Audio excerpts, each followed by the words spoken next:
Stop. Warning. Spoilers. Spoilers? Spoilers. I will be talking about spoilers for Doctor Strange and the Madness in the Multiverse.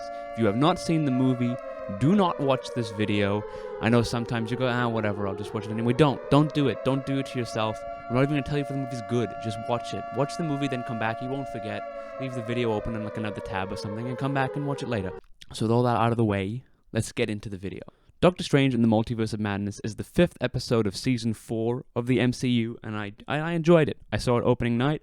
I really liked it. I mean, of course I did. I've consumed every single bit of Marvel content that has released in the past 15 years. I'm like, basically the primary audience for this film. I mean, come on. But I think this film especially is very emblematic of everything that Marvel are doing right now in terms of their storytelling.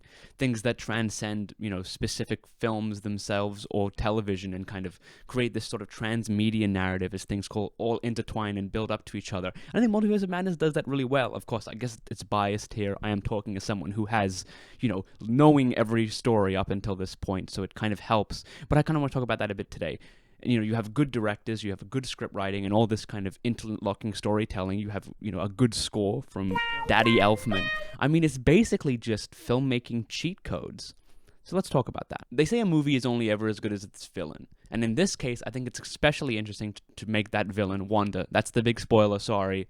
If you haven't seen the movie, I told you not to watch the video. I think it's a good choice to make Wanda the villain because we understand her motivation completely. At least those of us who have seen WandaVision. We've spent 9 episodes seeing her have this grief for these people that she's lost, and to the point that she's had a mental breakdown trying to relive them. So going into the film, we know everything that Wanda needs and wants. It's cheating. No other film can do that. No other movie or television show or game can assume that you know things as well as Marvel do, because they know. Everyone's seen the movies and everyone's seen WandaVision, and those who don't, I mean, they can probably figure it out. It's implied. She just goes, "My boys! I need my boys!" But Wanda's evil now. And I mean, of course, she already was evil. We know at the end of WandaVision that she goes a little bit mad. And to do that as a choice is very interesting because you have a character that was the protagonist of a television show suddenly become the antagonist of the film, which is weird because we know Wanda, we understand her motivations, and it's difficult for us to just suddenly, flip the switch. But the movie does a very good job of making sure that we as an audience know that Wanda is the villain. Her actions are not at all justified in what she's doing. And we take Strange's position and care for America Chavez, which is also incredibly difficult because we don't know that character. We've never met America before. So we just kind of have to go along with the fact that, Wanda is not doing what she should. She's being quite violent and very non-avengery, and so we want America Chavez to survive. And I think that the movie does that really, really, really well. And for those who haven't seen WandaVision, it's really easy for them then to go, oh, wow, okay, Wanda's a bit much. Let's side with Strange. I mean, he is the protagonist of the film. I went to see this movie with a few of my friends, and half of them had seen WandaVision and half of them hadn't. And the half of them that hadn't seen WandaVision came up after the film and were like, it's a bit too much Scarlet Witch, and I thought it was Doctor Strange, not Scarlet Witch in the Multiverse of Madness. And I was like, whoa. Okay, first of all, WandaVision. You didn't see WandaVision. And I felt bad because they shouldn't have to, They shouldn't have to see all those movies or all those TV shows. Oh man, already the lines are being blurred. But I think it's interesting that the film just assumes that you have. And if you felt as if you're missing things out in the movie, don't feel bad. Don't feel bad that you don't have 9 hours to dedicate to an unnecessary television show to aid the filming of a movie that is 14 years in development. That's crazy to me. But it's really interesting. And I think as Marvel continue, they just have basically set themselves up for success, storytelling-wise.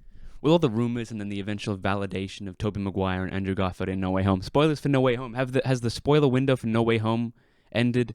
I feel like as soon as the next Marvel movie comes out, the last one's done. I'm just going to say, so I didn't warn that. But by now, if you haven't heard that, I mean, what are you, living under a rock? Everyone was kind of, oh, Tobey Maguire, I remember those films. I grew up watching those films. I've watched the first Spider-Man movie so many times because I love that movie so much, and Sam Raimi is also a really good director. So with the news that he was also going to be directing the next Marvel film, everyone was like, well, great. Doctor Strange in the Multiverse of Madness is the first Marvel film that they've actively tried to say was a horror film. You think after 14 years that Marvel would have kind of tapped every genre, but horror is the one that they haven't yet. So if you're going to get a director to make a horror film, a horror superhero film, you probably want a director that has done great versions in both of those. So, Evil Dead meets, Spider-Man 2 or something. So in that case, why wouldn't you get Sam Raimi and give him like the opportunity to make a film that is combining both of his two worlds, other than just that one scene in Spider-Man 2 where Doc Ock does all like the crazy, like that's a really good scene, but also like imagine that scene for a whole movie. If you just said that to me and you were like, imagine that scene but a whole movie, I'd be like, yeah. And this movie is horror. Like it's really kind of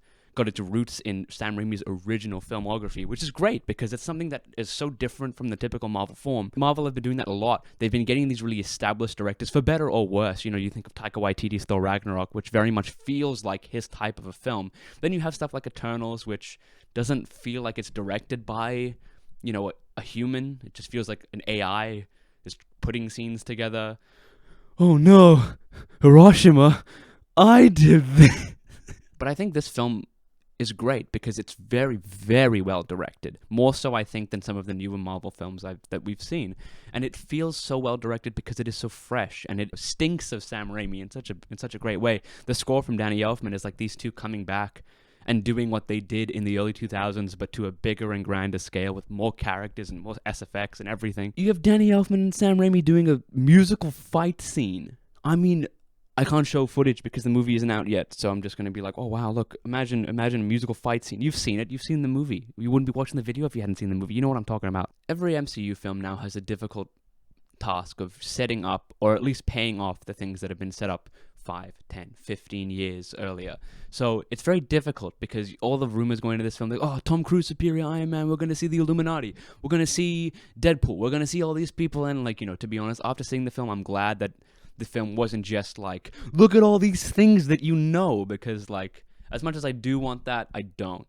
I'd rather it be a good character look at, Scarlet Witch and Doctor Strange. But it's interesting how much of the film is still character focused in a way that develops upon the characters built up in Doctor Strange and in WandaVision. It is a sequel, but it's a sequel to two things that are not even in the same medium. You have a 9-hour television show and a 2.5-hour film, one of which came out a year ago, the other of which came out like 5 years ago, setting up more characterization that has been further developed in other films that's never been done before, or at least not to this scale. It's quite fantastic to see storytelling kind of reach these new heights of transmedia links between everything that we see. And so we sit there and we go, okay, great, so this is the next step in the Doctor Strange journey and the Wanda story. How is this going to pay off the things that has been set up? It's cheating. How can they do that and not win all of the time? Because it's like they're setting themselves up for success. If they put something in a TV show or a movie and then pay it off, it's just the basics of really good storytelling, except instead of it being contained within one piece, it's contained within like 15 years of them. Every time we watch a film now, because we've got this kind of preconceived notion of, well, this will be setting up things for the future, whatever that is, whether that's TV shows or movies, we wonder, well, how is this going to link to the next one?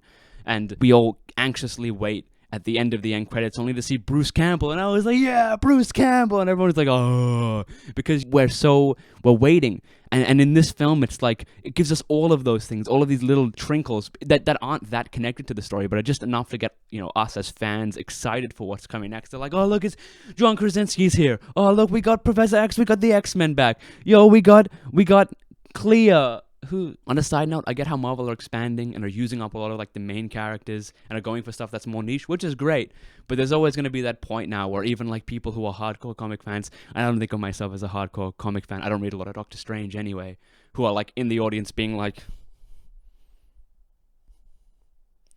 oh, she's Dormammu's niece. Now, all of a sudden, I know the plot of the next film because I had to look up this character. It's weird that now, immediately, I go, okay, well, who's that? I don't know who that is. I'm going to look that up so that I am now informed before the next thing. And I think they know that. They're expecting their fans to do that. So it's interesting how, as these films are setting stuff up, they go, okay, here, you remember now John Krasinski exists in this universe as well as the X-Men now. What's that going to set up? And it's exciting because as a fan, you go, well, how do we do those little fan connections that we always like to do? This kind of indexicality of like database creation in modern day filmmaking where everyone is trying to make links between multiple things and, fan creations are at like an all-time high as fandom has just become mainstream now where everyone watches Marvel movies. It isn't a niche thing anymore. And that's great. Everyone can enjoy this new era of storytelling. I don't know how lucky we are to be able to live in an age where it's some of the best levels of storytelling we have ever seen. The future of the MCU is yet to be written. We already know the films that are coming out within the next year or two, and everyone's anxiously awaiting for the next television show to air. But what's really great is that as Marvel's toy box of characters and stories continue to evolve and feed into each other year after year, it just makes it easier and easier for them to cheat.